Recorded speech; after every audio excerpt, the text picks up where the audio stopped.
Alright guys, we're going to try a reaction round 2 here. This is with Desparius talking about some of his issues with Final Fantasy XIV's content.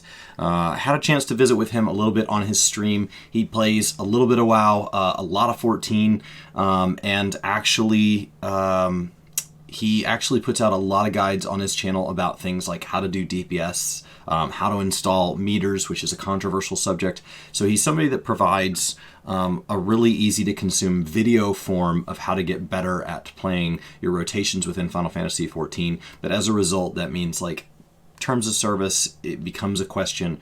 Critiquing how people play becomes a question. And so his take on content obviously comes from a point of acting as a bridge between two very different communities within 14. And I think it's just a very interesting way to do it. Definitely be sure to go follow him over there. He's an immense resource and really nice to visit with if you ever get a chance to catch him streaming. Let's jump in. Come to a critical juncture. This is your last chance to take matters into your own hands. Understand?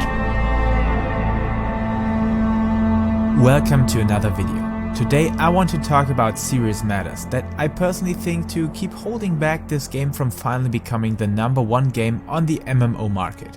As even I got dragged back into the forbidden realm of Azeroth, still doing my weekly stuff there until the air has been breathed. And I'm definitely among the hardcore Final Fantasy fans. And as this team around Yoshi P is constantly demonstrating how they love their game and that they actually care about its community, I hope they will continue moving forward and not stick to the old schemes and rails that they are running on since the overhaul of Final Fantasy XIV's. So 14, a lot of times, one of the critiques is that once they do something right, they don't continue to innovate. I don't entirely agree with this approach because I think that it falls short of realizing that like they do innovate. Innovation is Blue Mage is innovation. Eureka was innovation. Voja is now an iteration on that innovation. We have gotten new things from them before. I think a lot of times we only score when something's new, if that thing is new and appeals to us and we like it. I think in many ways World of Warcraft has been accused of being very stale, but like Warlords of Draenor changed the formula. It just changed the formula in a way that not everybody liked. And so like I think the term innovation is definitely something we have to be very careful with. I think in 14, as they've scaled back the amount of content we get per patch, in the traditional formula, right, the 2 tomes in a raid type thing, like as they've scaled that back, we now only get 1 dungeon and all of this. That's been in trade for a huge number of other systems that we've gotten instead. More voice acting per patch than ever before. Limited jobs. The Ishgard restoration was a massively new, different thing, and just because I don't, just because I don't craft in this scenario, doesn't mean that that wasn't innovative. But I do think there's a note here that's like, no matter what it is, they're incredibly transparent about it. The amount of live letters, the amount of support we get, I think is something that's very interesting between the 2 games, and it's. Once again, I think it's tried by other games, but Yoshi P and his team get credit for it because they do it well. First apparition. And by no means a disaster like the early launch of Cyberpunk shall ever happen again. So how the big hype about a certain game may be and how well received the company's previous titles may turn out, everything can change from the blink of an eye, or simply due to the fact of a generational leap and changing times yearning for different needs and desires. So even if Square may never find or watch this video, here are my biggest concerns and issues that Final Fantasy. The community managers watch an immense amount of content. You'd be surprised what we don't know their names as well because everybody just knows Yoshi P and Soken and Koji Fox's name, but like you very quickly realize that, the community managers of 14 probably do watch your content, Desparius. Maybe not all of it, but they're probably perfectly aware of who you are because they themselves play the game and they themselves may have looked up how do I do better DPS rotation, and you have that guide out there, and so they probably are perfectly aware of who you are. I'm just guessing. But I think you make really great content, and I think that there's a good chance that they've come across it. We don't have enough content creators for even people who feel like they're on the smaller end of things to hide. I think they are perfectly aware, as much as the algorithm can share. I know that every once in a while somebody will share one with me, and it's like, how have I never heard of them? So that's probably the limitation, not actually that they're out there kind of finding out. I don't think they follow the advice of content creators, nor do I think that should be something they have to do, but I think they are aware of people that create content in and around the game that they themselves love. 14's content suffers from, and that could definitely be fixed. First of all, let us talk about the item system.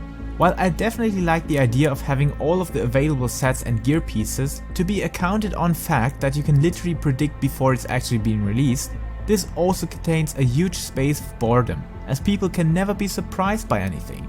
I know this may be an advantage for some theory crafter people out there, or that I'm literally able to pre-produce my gear companion videos, and surely the crafting system is way beyond everything else on the market.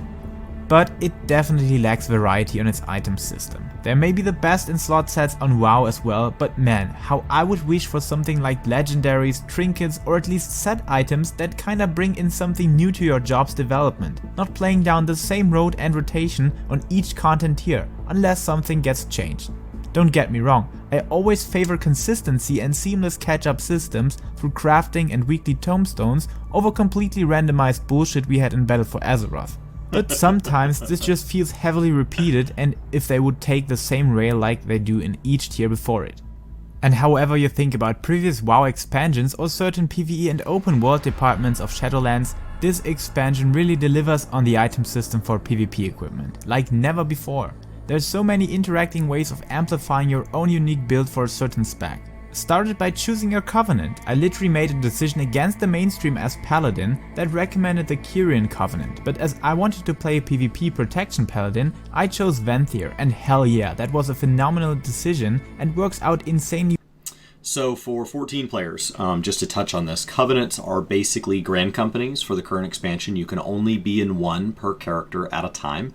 There's a process by which you have to switch, and then you actually level them up within current content, and they have kind of like a beast tribe or like a grand company. They have vendors and things tied to them, but most importantly what they do is actually, Shadowlands doesn't really add abilities to your bar. You kind of have your base class from 1 to 50, so you go into Shadowlands, and then to stop the button bloat, they give you basically a borrowed power system that at the end of this expansion will have to give back. And that borrowed system, one of the big ways that gets loaned to us is that while we remember this Covenant, while we are in Shadowlands content, our grand company, our Covenant of Choose, gives us 2 abilities that we can put on our bar. The first of which is wide across the Covenant. So your grand company would, so imagine if the adders gave you an additional sprint or something like that, the twin adders, no matter who you played. And so for every class, mobility is good, and so they might be really thrilled in having this sprint. They then, on top of that, would have a per job skill, and so each of your jobs would have a skill unique to it for each of the grand company choices. And so in Final Fantasy there's 3 grand companies, so each job would pick a grand company to be aligned with, because you got to remember in WoW all of your classes live as specs underneath a class. So like Summoner and Scholar would be shared, and Summoner and Scholar would pick, say, you know, the adders, because I'm going to keep picking the best one because the adders are the best, and in trade for that the Summoner and the Scholar would have a unique ability, and then they got that instead of maybe the ability that they would have gotten if they'd instead chose Maelstrom. And it works in WoW because each class goes to it. So if you have multiple alts, they can all pick different covenants, and so you're not really locked out of getting the unique mounts and cosmetics and all that. It can still be very frustrating if there's one type of ability that's best for PvP and one that's best for PvE, or maybe your class has a tank and a healing spec, and you feel like, you know, one of the abilities really favors one of your specs, but then maybe it doesn't really feel as good on another spec. So like it's not a perfect system by any means, but it does add an immense amount of variety variety, potentially, to the gameplay, assuming they get the balance right. On its own, it's a really interesting idea, and I would love to see that as a way of kind of adding to the flavor of 14, where like when our grand companies actually mean something in current content, as opposed to just being this place that you go drop dungeon gear so that you can turn it into ventures. Well, even when it's a whole different path than many other paladins have chosen. And spiraling back to gearing matters in Final Fantasy, there's really no other way to play the Red Mage, for example, than by performing the perfectly lined up rotation with your group's synergy, and by choosing item level over stats, then go for crit, direct hit and determination, while avoiding spell speed. Even on my summoner, where I am playing a whole different rotation than the balance is recommending, their rotation is just stronger and better. And only that mine is working close to the same results doesn't mean it is good in other measures than just making it simpler. I cannot look at this as a different road or build, it is simply choosing spells and abilities on other spots of the fight. I hate to admit it, but you cannot rearrange anything combat-wise other than using spells. Yeah, so one of the problems with the 14 combat system, and it part comes from gearing, part comes from skills and traits and all that, is that every summoner is the same. Every warrior is the same. There's one way to play it that is optimal, and anything less than that, like he's saying, yes, it's an option, but you're also choosing to be worse, and you don't have to be some hardcore min-maxing person to simply not want to be bad. And so there's not a way where it's like, okay, below this, there's a way to be a warrior that jumps around a lot, or like, you know, like, oh, your Felcleave has a gap closing aspect to it. Like, there's not a way to change that. We're all getting the same spells, we're all getting the same traits, and we're all ultimately equipping the same gear. There's very few chances to truly change. You could kind of mess with materia and jack with your skill speed or something like that, but there ends up, of course, once again, being a best way. There ends up being a target range of your skill speed. For WoW players, think of like old school like haste caps, when you have those soft cap thresholds. So there's a way, like, there could be slight preference on that where it's like, you know what, I really struggle to hit this. I find that I move too much in fights, so I'm going to overstack skill speed. But you're saying, okay, I'm going to overstack skill speed so that it's easier for me to get my 5 Felcleaves within my Infuriate, and in trade for that, I'm actively giving up theoretical max DPS. And so they've made it very one-dimensional in that way. And of course, no matter what they do, there will always be a single most optimal way. But like in 14, like, it's a linear line straight up to that way, and that's the best. There aren't a bunch of branches, and one of the branches happens to reach the highest. It really is very, very flat. And then one of the ways that we make up for that in a sense of variety is that content is very much about mechanics, very much about dodging. So it's about learning the mechanics of that fight. Keep in mind, it's a lot of observation, because I watch people do this. I don't do the very top level content. And then from there, you also have that, like, a lot of people play more than one job. A lot of people level up other jobs, and because you can do it on one character, it's very easy to say, oh, while I'm waiting for a dungeon, I'll go run dailies on this other job, and if the dungeon pops, I'll switch back over and immediately go in. So it really lends itself to having multiple, and then because you have shared gear, like, I can level all my tanks, and then they all share one tanking set of armor.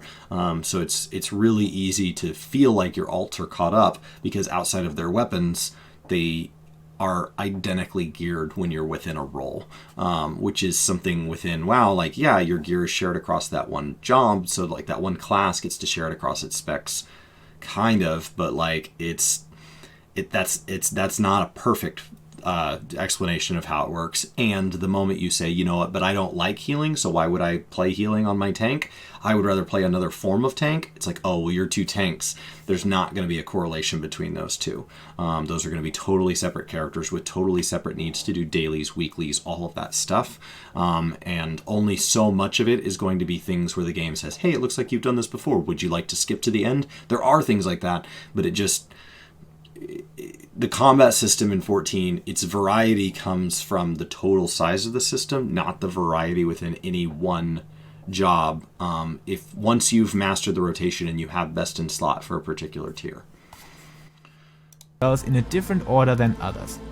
Even if there may be some jobs where different builds open up a small space for different feelings to those rotations, like it is with a full spell speed Black Mage compared to a low spell speed one, for example. Sure. But in contrast to that, in World of Warcraft, my Venthia prot paladin definitely works much better against people that don't know the Covenant ability, or when you really need some immense burst in your opener when playing a heal plus DPS plus prot combo. Kyrian, on the other There is something super interesting about WoW having so many classes, and within that so many specs, and within that having 4 sets of Covenant abilities that affect all of this, that in PvP, at least at a casual level, before you get into the top ranked, there's an advantage in, when I was watching him stream some arenas, where like you go against opponents that don't know what you can do. So there's an element of surprise.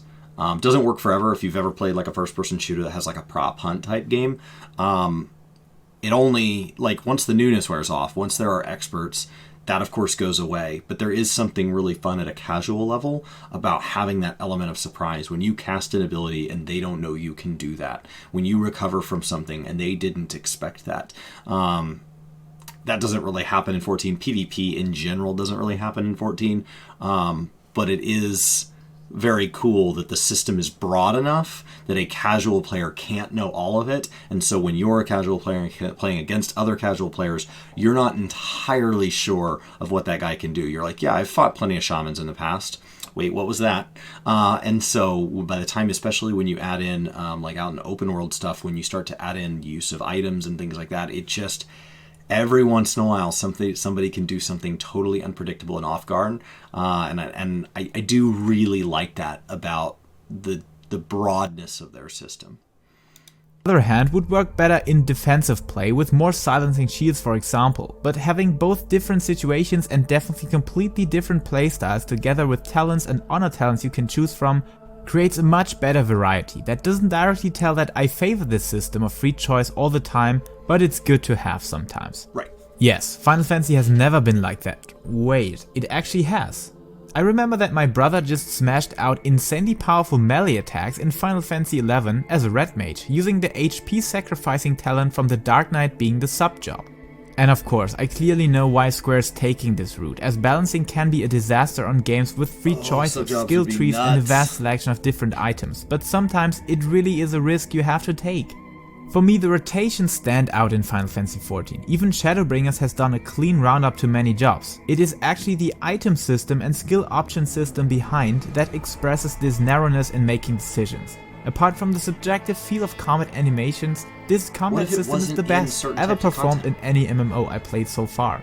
But Brian and I talked about this a little bit on Work to Game. Like, what if sub-jobs were only allowed in like open world content or in places like Boja, right? Like, what if sub-jobs were limited? What if we don't allow them in 8-man content, right? In 8-man content, you're there as part of a collective, and so yes, you only represent one note, but that one note plays a really complex song. But when you're out by yourself, you have the ability to do some crazy stuff. Like, does that totally break it? What if you allow sub-jobs to be in parts of the game where balance doesn't matter? But that being backed up with more complexity on the item system, or at least 5 to 10 free choices that differ certain abilities in a way you can use to fight off certain encounter mechanics, I would love to see that, even if the balancing would suffer from it. In my opinion, it is the enjoyment and fun department where a game needs to shine first. Then balancing comes after that. I remember to have enjoyed some of the most unbalanced PvP seasons in Wrath of the Lich King that were so funny to play and forming combos that nobody could have imagined to work. Yeah, I'm talking about you, 3 reds, 1 prot and 1 holy paladin. I have no clue how Square could implement these factors without sacrificing the awesome quality they already provide with their game in PvE. But if they succeed in doing so, oh man, will my WoW subscription be deleted quickly. Or maybe it won't be deleted forever until they fix their second biggest issue, PvP content. Yeah. Unfortunately, I can still only show you this old footage because when writing this script this morning, I was queued for PvP and nothing opened up, until I gave up after 3 hours of waiting. But that is actually not the problem I'm talking about, because that could easily be fixed with servers and realms being freely connected in instanced content. And I'm sure to 100% that Square is already working on this department. But when it comes to PvP in its recent form, this really has to be reworked, my friends. I don't want to devaluate any efforts the developers spent for the rework in Stormblood, but it just feels way more like a mini game than actual content anyone can take seriously. No fronts to those actually taking it seriously right now, you're awesome and much respect for your patience with those queue times. But still, there's just not enough complexity to come anywhere close to Elder Scrolls, Guild Wars 2, and especially when comparing it against World of Warcraft PvP. Like always telling on my live streams that I like the early PvP system way more, especially when having this combined with the vast skills and rotations Heavensward had to offer, they kinda went into the wrong direction with their new system. Instead of trying to make it more simple and for any WoW players watching this, 14 actually has more of an arcade style system where you actually drop to a smaller number of abilities. You can hop in at as low as level 30, and then everybody has this set of abilities, and some of the buttons even like automatically handle your rotation for you. So like once you hit this ability, another ability kind of replaces that button. So you have a simplified version of each job so that people feel more comfortable maybe playing jobs they don't do in PvE. It invites people in sooner. It gives everybody on equal footing. But the downside is like it is very arcade-like versus the full game that you experience when you're in PvE content. And clean, you should have focused on something that is actually possible. I know, the engine is slow and sluggish, and making a clean and performant PvP system is really difficult to develop, and I'm definitely lacking the expertise how to fix that groundbreaking issue, or don't know if that is actually possible to fix forever. But then I would definitely take this recognition and venture for another direction, just by making it much more strategic. Yes, there were some imbalances in the Heavensward system, and the convoluted interface and skills you had at your disposal were not a good example and a horrible disaster for newcomers. But guess what? PvP may not be the content a player wants to explore that otherwise is doing duty relays with friends and chill out in Lims or Luminsa. Not denying at all that there will definitely be people that want to do both, but PvP naturally is a competitive thing, so cater your content towards the target group and don't try to balance it out to make it perfectly accessible to all players. In Heavensward, I could queue up for PvP even at the late time of the expansion, still finding groups while the player base had been way less people than it is nowadays. So please realize that your system doesn't work in the form it is right now, and I honestly hope that you actually do care about it, because even if PvP may always be a small fraction of players that actively participate in it, even in WoW, more things go into raiding focus and daily content. But those PvP communities are the ones that actively keep this game running, because when competing against others, this struggle and competition will never end. When you're doing a raid or something like that, killing the boss will finish your journey. Right. Yes, there may be competition among raiders to claim the highest logs on FF logs, but PvP keeps itself alive and repetitive by its own nature, so even when maybe just 10% of the player base may actively play this content, they will do so much more constantly than raiders that cleared the tier in the first week, farmed a gear a whole month and take a break from the game. Yes, you claim that this is the natural cycle of things and that you emphasize people to do that, but let us be honest, you also demand them to pay their subscriptions or at least hope for that, while not providing content to keep them entertained in the meantime.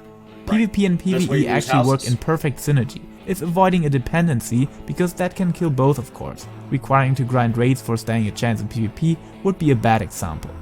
But when there are downtimes to raids or people have cleared recent content, most of them start looking for different content to participate in. So let them have their feastly feasts or shattering shatterings. I do believe that even players that claim, I'm actually not interested in PvP at all, will try it out when others make them believe that it's actually enjoyable content. And that's made clear by the fact that so much of the community was upset around Blue Mage, and when it first released, there was a massive interest in at least trying it out. And playing it with some friends can be true fun, even if I don't care about PvP in Final Fantasy right now. That is only due to the fact that the rotations are pathetic shadows of the ones we love executing in PvE. And as this is definitely received and transmitted in the same way according to the insanely bad queue times, I hope Square knows that they have to rework the whole PvP system again. I may throw out another video on this topic where I'm really going into detail what I hold important and which changes I would love to see on the redefined PvP system, but I guess for jumping into conclusions, don't get these lines as a rant on Final Fantasy, but as something I would love to see introduced, and I would eagerly wish for Square Enix and Task Force Yoshida to surprise us with. For example, adding more new item system mechanics or system changes to the rotations and jobs in the upcoming expansion. As I would kill for this top tier storytelling, character development and immersion of the own character, backed up with fresh and new item systems or tweaks to the actual existing one. And after beating up Xenos' enormous rump, I can confidently beat up other Dark Knights or Summoners with different skill builds than they are taking into battle, enjoying some competition soaked in pure PvP epicness. So Square, if history must be unwritten, let be unwritten. Become what you must. Become the WoW of darkness.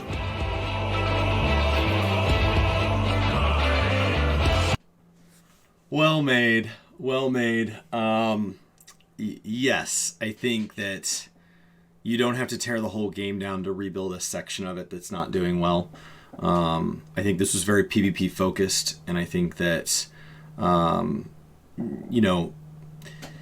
asking for more variety is a fair thing. I mean, we just went through where Brian and I responded to a Reddit post that was talking about how 14 content creators don't put anything out new and fresh anymore. And then, Mione responded to us, and Chili and Paul over on their podcast responded to Mione, and so there's some reactionception going on there, which I'm sure was the OP's original intent, that there would be reaction content uploaded to YouTube. To prove that there's original content, but I think that there are people that want this game to be more than it is, and that doesn't mean that they want to tear it down. I think that wanting 14 to do better in areas that it's weak while maintaining and enhancing the areas that it's already strong is a natural desire for things, and I don't think there's anything wrong with it. Obviously, we're not saying, everybody should have to do PvP. So I don't want them to put anything behind PvP that's required, where people feel like to clear the story, you have to clear this many matches of PvP. I don't want that. But having one more thing for people to try, one more thing for people to spend their time in, I don't know why that would be considered a hot take. I know that, we talk about toxicity in both games, and I think the WoW community dishes out a fair bit of toxicity and criticism, but they also take it a lot better. I think the 14 community dishes out a lot of positivity and support and lovingness, and really appreciates their game and their devs. But the downside is, because there's a lack of criticism in the daily conversations around 14, when criticism does appear, sometimes it can be received very poorly, and not everybody in the community is prepared for that, especially if they're on their initial 300 to 500 hour journey getting into the game and getting immersed. When people say, I'm tired of all the same old, they're like, what are you talking about? This is all so fresh, so new. Okay, well, for you, but for somebody that's maybe been playing for 5 or 7 years, they've caught on to the pattern, and they're ready for something different. They're ready for that innovation that he started out talking about at the beginning, where I argue there is some innovation in the game, but I'm not arguing that he's totally unbased in saying that. It can definitely feel like at the beginning of a patch that you're like, oh, this will be a 0.4. I know what a 0.4 is. 0.4s are all the same, and then there will be a 0.41 and a 0.45.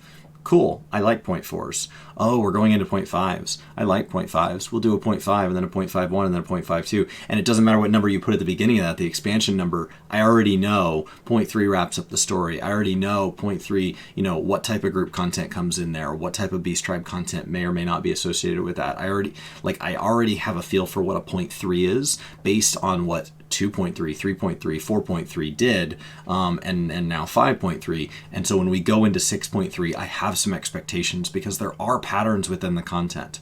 While I do feel they do innovate, they don't innovate to the point that the game is truly catching us off guard regularly. There's very few moments. It's one of the reasons that, I really don't like when there's too much data mining, or somebody coming into the content and trying to spoil what they haven't yet announced, because it's we get so few honest to goodness, true, breathtaking surprises in content that they're adding to the game. So few moments where they come out and they go, we're adding Blue Mage as a limited job, and we all go, I don't know what any of those words mean.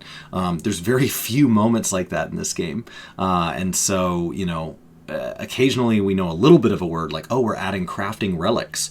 How is that going to work? And so there's very few moments like that, and they do happen, and they happen at a regular interval, but there's so few that when one is spoiled, it kind of bums me out, because this is not a game that is just constant reworking. It is, once we get something working, we're going to kind of just leave that alone.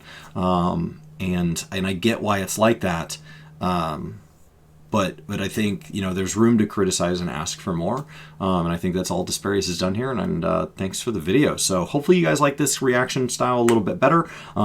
It makes it a little bit longer, but I am interested in trying to get into, you know, just another way to collaborate with people, just another way to kind of have these conversations. I think what I like about streaming so much is that there is a very real live conversation where you say something, I say something back, and you go, oh, that's not what I meant, and you adjust or you respond to my response, and it happens back and forth very conversationally.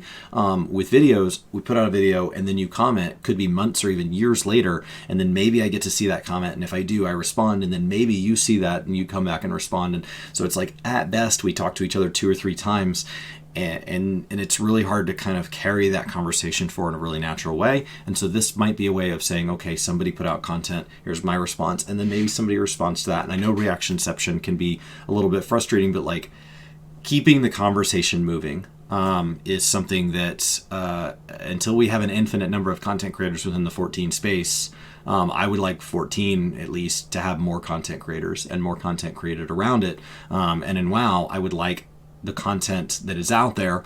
There is a lot of it across a lot of creators. My one complaint there is that, okay, they've built a lot of content, but they're built in very much silos. Like, this is the gold making community, and this is the PvP community, and this is the Mythic Plus community. And like, you know, and so like I would appreciate more bridges between them. And so once again, like, I think that's something that having more collaborations between creators is like, you know, how do I encourage that? It's like, we'll start by doing it, and then from there, like, go out and if somebody else, maybe somebody I collaborate with goes off and collaborates with somebody else that they like way more than me, and that's awesome. Go do that. So be the change you want to see. Hopefully you guys enjoyed this. This is just Desparious talking about gaming, and then me talking about Desparious and gaming, kinda.